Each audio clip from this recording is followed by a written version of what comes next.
Hey everyone, welcome back. Ready for another deep dive. Definitely. Awesome. So today we're tackling the world of coaching, but with a specific lens, focusing on the rules and ethics that kind of set the bar. Oh, for sure? Yeah, we'll be dissecting this article. It's called Rules and Ethics of Coaches, Upholding Standards for Professional Excellence, Oh, freshly published December 6th, 2024. got it. And it's featured on this platform, If I Grow, which seems to be like a central hub for coaches. Yeah, it's got a lot of great resources. All right, so we all know the coaching scene is booming, right? Absolutely, it's incredible. Yeah, especially with online stuff exploding, AI-driven coaching. It's really changing the game. It is, and that's precisely why clear ethical guidelines become even more crucial. Because how do you build that trust with clients in such a rapidly evolving landscape? Such a good point. Right. And what are those real-world challenges coaches bump into, especially in the online world? Yeah, it's a whole different ballgame. Totally. It makes you wonder, is there like a secret coaching ethics handbook that gets updated every week? Well, maybe not a secret handbook, but the If I Grow platform does seem to be like a go-to for ongoing training and resources, which is kind of like a living handbook in a way. Oh, that makes sense. What I found really interesting about this article is how it ties ethical guidelines directly to client trust. I mean, that makes sense. It does, because coaching is ultimately about, what, helping people unlock their potential. Absolutely. Yeah. But that requires vulnerability. Clients often share super personal stuff, Right. Deep stuff. career struggles, relationships, even mental health. So those ethical guidelines act like a safety net. Yeah, like a reassurance. Exactly. And reassuring them that their vulnerabilities met with respect, confidentiality, and a coach who's genuinely got their back. Okay, so it's not just about like avoiding lawsuits and stuff. It's definitely not just about that. It's about creating an environment where someone feels safe enough to really open up and do the work. Makes sense. That sense of security probably allows for a deeper coaching experience. Exactly. Because when clients feel safe, they can be more honest with themselves with the coach. And that honesty can then translate into real progress. Totally. Now, the article also brings up the International Coaching Federation, the ICF for those in the know, Oh, yeah, the big leaks. and their code of ethics, Mhm. which is kind of like the gold standard for the whole industry. It's like a universal language for ethical coaching, right? Pretty much, it covers a lot of ground: confidentiality, conflicts of interest, you name it. Sticking to those guidelines proves you're a credible professional, especially now when there's so many different coaching styles popping up. Totally. It's like a stamp of approval that can help you stand out in a crowded field. So what were some of those key ethical guidelines that really jumped out at you from the article? Was there anything that surprised you? What struck me was how the article framed these guidelines, not just as rules, but almost like a moral compass for coaches. Yeah, like a guide for navigating those tricky situations. Yeah. And the range of topics they cover is pretty impressive. Oh, I bet. Well, of course, you have confidentiality, which we've touched on. The cornerstone. Yeah, but it's way more than just, like, keeping files locked away. Oh, so much more. It's about using secure ways to communicate, being mindful of how client data is stored, Right. never disclosing anything without explicit consent. Like a sacred trust. Exactly. And it's even more critical with online coaching. Because data security online, that's a whole other beast. It is. It makes you realize just how much responsibility a coach carries, especially now. You're telling me. So besides confidentiality, what else stood out to you? The article also really emphasizes this idea of client autonomy. Oh, that's a big one. Huge. Yeah. Ethical coaching, it's about guiding and supporting, never pressuring or coercing someone. Oh, never. Right. The client always needs to be the one calling the shots. Yeah, driving the bus, so to speak. Exactly. Yeah. Making the choices that are right for their life. And that sense of ownership, it's essential for them to fully commit to the process. It's like you're the experienced navigator helping them chart the course, Yeah. but they're the captain deciding where to set sail ultimately. Such a good analogy. It's a partnership, not a dictatorship. Love it. And speaking of setting sail, the article also mentions something about informed consent. Yes. What does that actually look like in practice? It's all about being transparent right from the get-go. Even before that very first session, both the coach and the client need to be crystal clear on what they're getting into. Okay, transparency is key. Totally. Like the whole coaching process, the fees, the limits of confidentiality, all of it laid out on the table. So no hidden surprises lurking in the fine print. Exactly. It's about empowering the client to make a fully informed choice about working with a coach. That makes a lot of sense. It builds trust from the very beginning. And I imagine this also ties into the whole staying within your scope of practice thing. You got it. Ethical coaches, they know their boundaries, Yeah, their lane. they know what they're good at, and they won't offer services outside of that realm. Right, right. Like if a client needs something super specialized, like therapy or medical advice, an ethical coach will refer them to the right professional. Even if it means potentially losing that client. Even then, because their well-being comes first. Always. So ethical coaching goes beyond just business. It's about genuine care. Absolutely. And it also means setting clear professional boundaries. Boundaries, yeah. No dual relationships with clients. No personal or business entanglements. Keep it clean. Keep it clean. Anything that could compromise that objectivity, that coaching relationship, gotta avoid it. Yeah, got to stay focused on the client's needs. Laser focus. Now, thinking about all of this, I'm curious about the challenges coaches face when actually trying to put these principles into action. Oh, yeah. It can't always be easy, right? Yeah. Especially with how much the field has changed recently. You're right, it's not always smooth sailing. Technology, for example, has really shaken things up. Oh, technology always throws a wrench in the works. It does. Like maintaining that super tight confidentiality in the digital world, it's a whole new set of hurdles. Yeah, totally different playing field. What happens if a client's email gets hacked? Or the video platform they're using isn't secure? These are real concerns. Very real. It's almost like technology is constantly throwing new ethical curveballs at us. You nailed it. Speaking of learning and evolving, the article also dives into this idea of ongoing professional development for coaches. Oh, interesting. Right. It's not just about getting that initial certification and then calling it a day. You got to keep up. Exactly. You got to stay updated with the latest research, the best practices, all those ethical guidelines we talked about. They're constantly evolving. So continuous learning is basically baked into being an ethical coach. It's a journey, not a destination. Exactly. Yeah. And that journey can take so many different forms, like attending workshops and conferences, Yeah. pursuing additional certifications, maybe engaging in peer supervision or mentoring. Right, or even just taking time for self-reflection. That's a big one.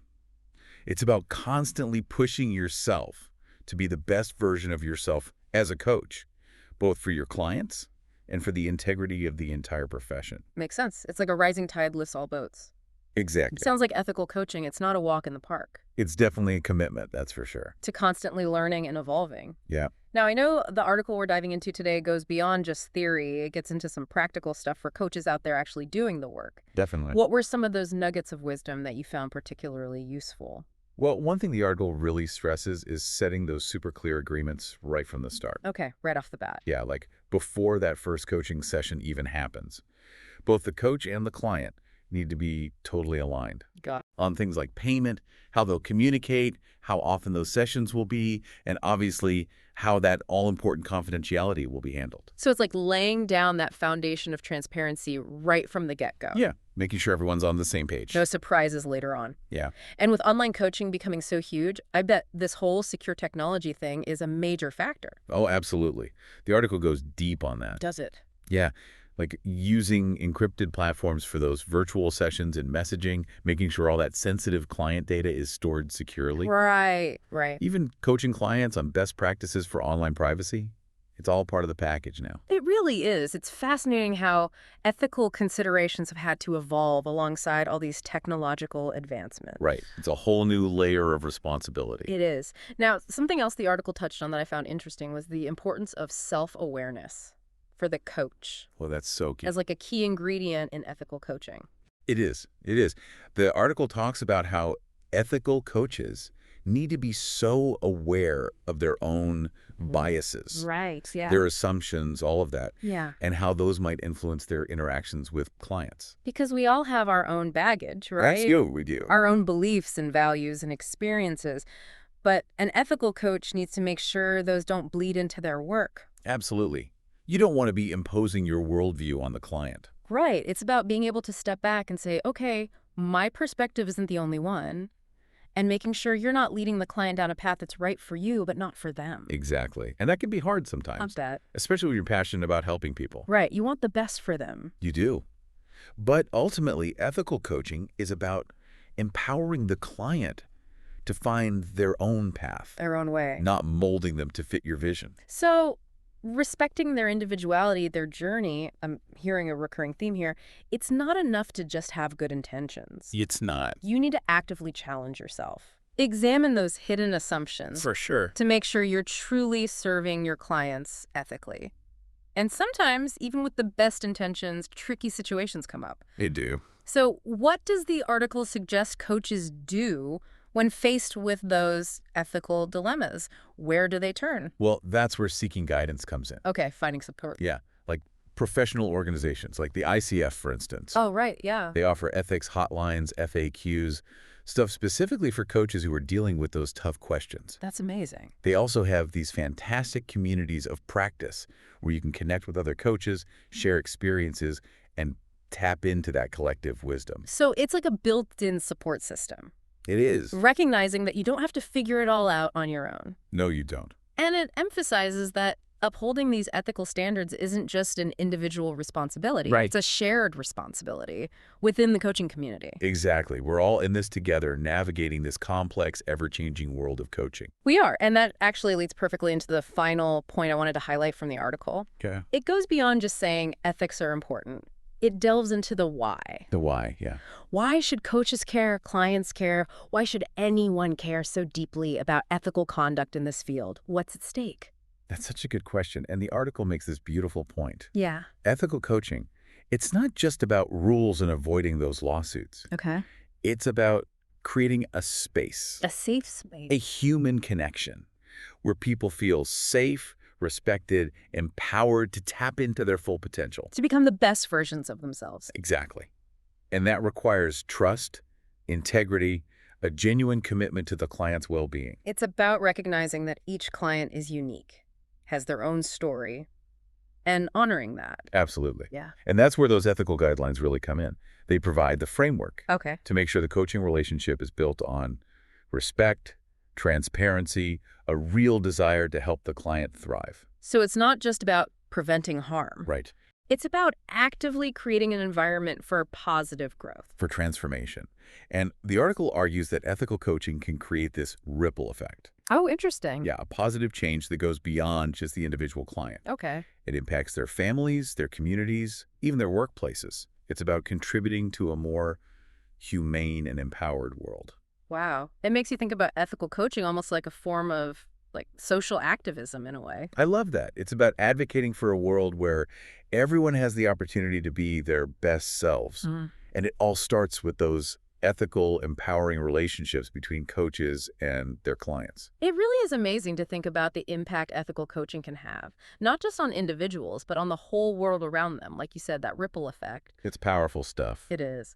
Now, before we wrap up this deep dive, I'm curious, if you had to boil down everything we've talked about to one core message, what would it be? What's the heart and soul of ethical coaching?